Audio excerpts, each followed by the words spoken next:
What's up, guys? It's John again, and more of the Shred U portal.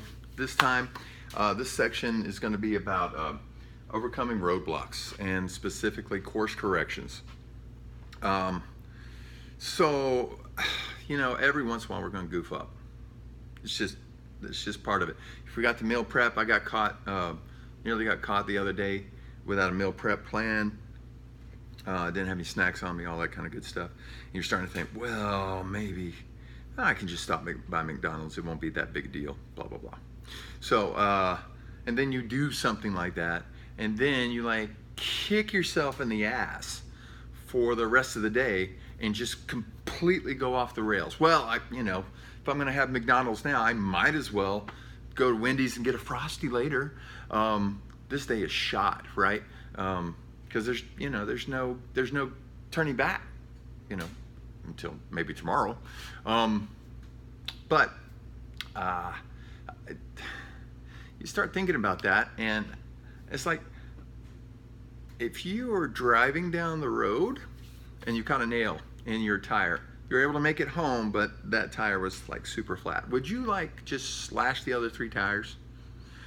I mean, if you're playing basketball and you jam a finger, would you go home after that and then go slam your whole hand into the door? No. You'd go and get the tire fixed, or fix it yourself, or change the tire out, or you'd maybe put a splint on your finger, right? Why can't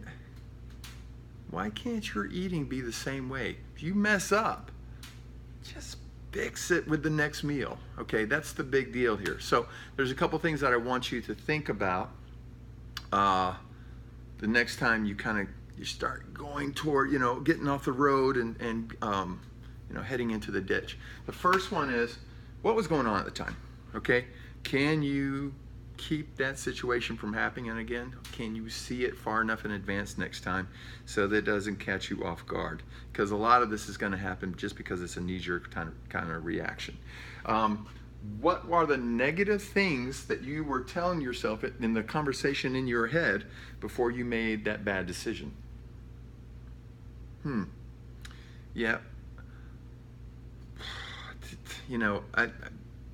I'm at a loss for examples right this second, but hunger isn't the end-all be-all. Sometimes it's okay to wait an hour, but if you're eating just because you're pissed off, and you're telling yourself, you're not worth feeding right, because you maybe you got bitched out by your boss, or one of your kids told you they hated you, right?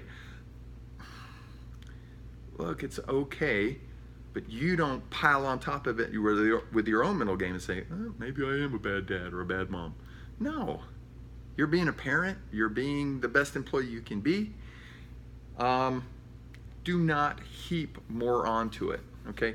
After you figure out what you were saying bad to yourself, what I want you to do is, how can you respond to that more positively next time? Okay? So when you're having this inner conversation,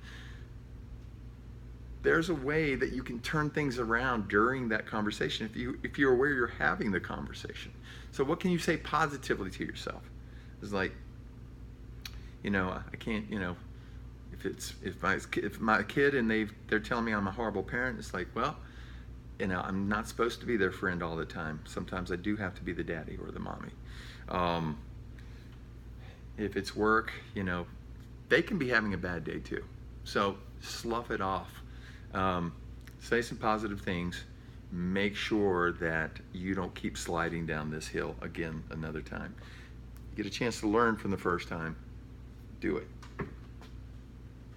What actions can I take next time before I mess up?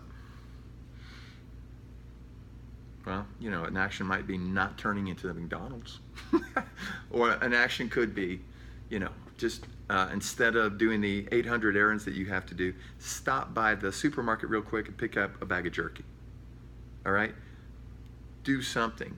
Create another action might be to put the cheat stuff that you have for your kids in an even harder place for you to grab them next time so they're not so easy to get to. All right, these are things that you can do, actions that you can do. Some of them proactive, some of them during. Put tape over your mouth. I don't know, but figure out what your actions are going to be when you have these feelings again. Okay? All right. And then the other is come up with your own ridiculous comparisons, like the tire or the jam finger.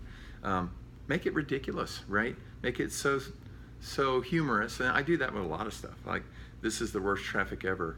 What happens if I'm going to be in this traffic for a whole day? No, I've never, except for the Ice-Mageddon, I've never heard of that before. It's just take it to extremes, make fun of it, laugh it off, and stay on your plan next time, okay? Don't let the situation get in the best of you. Anyway, the summary of all this is, if you make a mistake, it's not the end of the world. Figure it out.